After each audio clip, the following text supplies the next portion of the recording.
People, happy Friday. The weekend is finally upon us, and it gives us a 2 day little mini vacation from GH to reflect on what we seen this past week and get ready for the next week. Um, so anyway, let me get down to this shit. Elizabeth, bitch, shut up. Her personality and her begging is just as awful as her hairdo. I mean, seriously. Like she was like such a stalker. I don't know if any of you watch Investigation Discovery Channel, and they got that show up there called Stalked. Someone's watching me. I love that show. And then they got another one that really um just reminds me of Elizabeth. They got a show up there called Obsession Dark Desires. So go on YouTube, type in, Obsession Dark Desires. You type that in and watch that show. They got some crazy people up there who are obsessed with people. Like they stalk them. They call them 100 times. They're just their behavior is ridiculous, and it describes Elizabeth to a T. I mean, the way she was just staring at the window, out the window, looking for Jason. Like she would hear a car or a motorcycle or whatever, and she'd just run to the window. It's like, damn, bitch, God, it's like dealing with a poodle. Like, sit down, I give you a treat. Like, damn, is wrong with her? Bitch, you lied once, you will lie again. And then when Nicholas came over or whatever, she told him what happened. Then she's sitting there talking about, oh, now my boys don't have a father. Really, bitch? Have you forgot about Lucky? First of all, your kids do have a father. His name is Lucky Spencer. And Jake does have his father. His name is Jason Morgan. So shut up. You're just mad because she keeps, every time something bad happens to her, she keeps bringing up her kids. But she never mentioned how this affects her children by her lies. Your kids are affected because of the choices you're making. That's why they're affected. And I think when they get older, I think they might resent her for this, all of her dumbass decisions. It would be funny if they do, like, and I think the writer should do that, down the line. Show how her years of decisions have affected her kids, because you can't tell me this kind of behavior does not affect her kids in some way, because it does. In real life, it would affect the child and how they deal with relationships and situations. You don't want your kids growing up with this kind of example,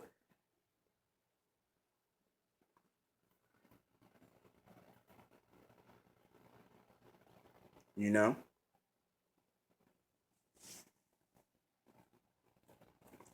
You can't do stuff like that. I mean, with kids, you have to like be responsible. And Liz is not a responsible adult. She's not a responsible parent.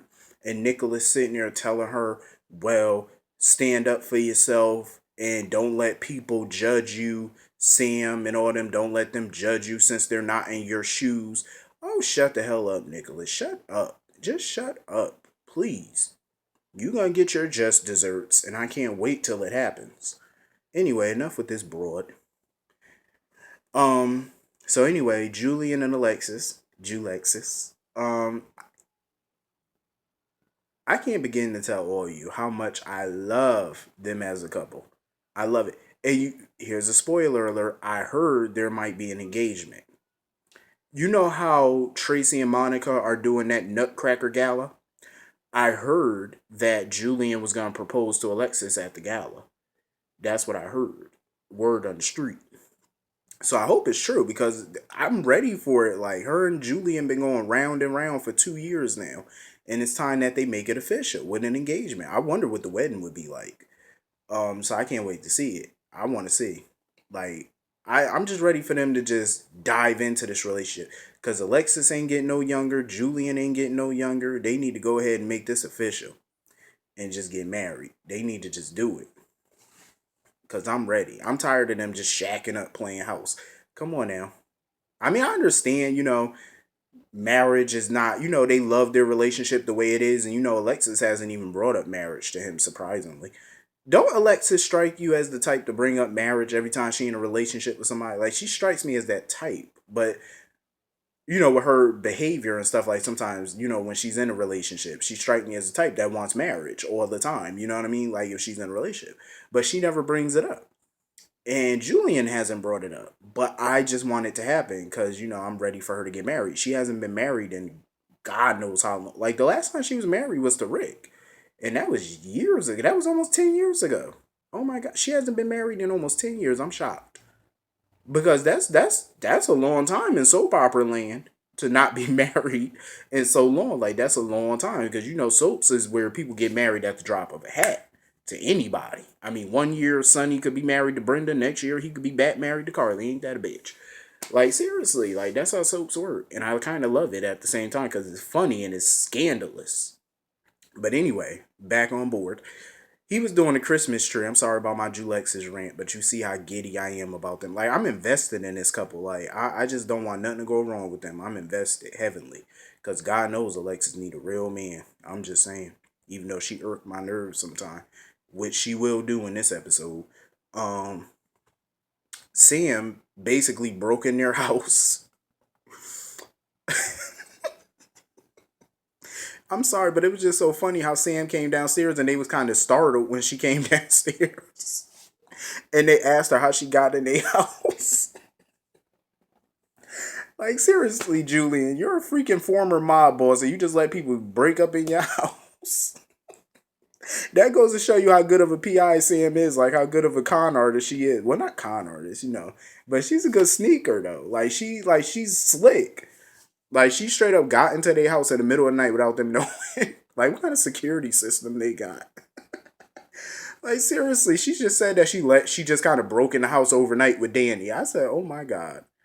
But I respect it though. I love the fact that she went to them, and decided to stay with family because she could have easily went to the Metro Court, and got a room. She could have easily did that, but she chose to stay with family, and I applaud it. I love what the new writers did there because if this was RC, he would have had them go to the Metro Court and stay in a room. You already know because that's his style. He would have did that, and I'm glad that the writers didn't go down that road and they had her move in with Alexis and Julian for a while. And she was telling him about what happened with her and Patrick, and telling him that it was a mutual decision. And Alexis and Julian offered to talk to Patrick or whatever, but she said it was a mute point because they already talked about it from every different angle and there was no solution to this problem other than to go their separate ways. So they made a grown up decision, and I applaud it. They did it even though it broke a lot of hearts, especially Emma the most, took it hardest. You know what I mean? So, you know, it's the casualties of love, you know what I mean? It is what it is. Sometimes you got to make a decision that you don't want to make, but you have to make because it's the best for everybody involved. In the long run, it's best for everybody. And when she went upstairs, whatever, Julian, of course, was worried about her getting back with Jason because Jason used to work for Sonny and be his enforcer. And, they had a lot of dangerous, situations over the years. And I feel like I understand where Julian's coming from because he's a concerned father. But I think asking Alexis her opinion on this was the wrong way to go. Because Alexis, over the years, she's very biased of Jason. She's very opinionated. She's very judgmental of him. She never liked Jason, in my opinion. I don't think she hates him, but she never liked him for Sam. She never liked because she doesn't like the lifestyle that he lives. But that's what pissed me off about Alexis over the years. Because she was always so judgmental and opinionated on Jason, but yet look at the men she shacked up with. Rick, Julian, Sean, Jerry Jacks, a known terrorist. I mean, come on, who tried to kill her own daughter. Like, seriously, and pollute the whole town. Yet she dated him on and off for years. Like, seriously, she has no room to judge Jason or anybody else. Jason does not, I mean, come on, Jerry Jacks, he kills for sport. Look what he's doing to Robin. People like him, they just kill for the fun of it. Jason kills people that come after him and come after his family, come after his business, real enemies that kill for sport. They kill for the fucking fun of it. You know what I mean? I'm not saying what Jason and Sonny do for a living is right. I'm definitely not saying that. You know what I mean? They're criminals just like Jerry and everybody else. But there's a different element to it. You know what I mean? They actually have different intentions where people are concerned. You know what I mean? Other than, people like Jerry Jacks. Julian, on the other hand, I mean, I don't think Julian killed, when he was in the mob, he didn't really kill for sport. But he has blood on his hands. He murdered people just like Sonny and Jason do. And this motherfucker back in the day, he shot his and killed his own sister. He killed Olivia Jerome. He killed her. All because she was going to snitch on him to Anna Devane about his plans for her. And he killed her. So his hands are not clean either. So for anybody to judge Jason and what he do, it would be very hypocritical, seeing as how what Julian does, what he used to do, and the men that Alexis shacked up with. I mean, come on now, where there's no room for judgment here. But I'm happy that they're there for Sam. That I am happy about. They have her best interests at heart. But I feel like Alexis is very biased where Jason is concerned. I think it's not fair. Anyway, Hayden was meeting up with Kurt. I wanted to call him Carlos. I'm sorry. She was meeting up with Curtis at the Floating Rib, and they were talking about the whole him trying to find a bullet, and he found the bullet at the garage. So which proves that there was somebody else there trying to shoot her, but they need a ballistics report. They need to see if that bullet was Sean's, and if the bullet was Sean's, then it pretty much proves somebody else was trying to kill her. Um, so I said, well, she might get the answers that she really don't want, and I think she do suspect Nicholas. She suspects him. I believe she do. She wants answers. And as soon as they were talking, Nicholas shows up. I said, oh shit. The grits is about to hit the fan on this one. I like Hayden. I like her. I don't know what they're gonna do with her after this, but I like her though. I can see her sticking around. The thing is, you after the storyline though, you really got to find something else to do with her, like to give her that longevity on the show. You have to like find something for her. You know what I mean? Like some career, some type of ties to the to the show. I was about to say to the company. But yeah, something to make her a long stay on the show. You know what I mean? Um, so anyway, moving on. Sonny and Jason. I love that conversation. I loved it. I loved it. I loved it. You know, I loved Sonny today. He was real with Jason. Like he was very honest with him. And he told him, he has forgiven Carly for a lot of shit that she's done and she's forgiven him. He said that, if it were him, he would not forgive Elizabeth for what she did.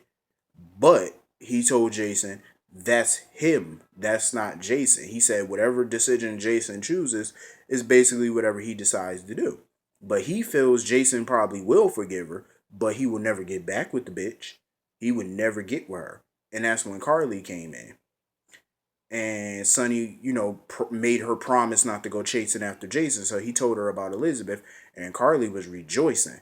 What pissed me off about Carly was the fact that she was saying, "Oh, Jason's coming back to us. Jason's coming back to us."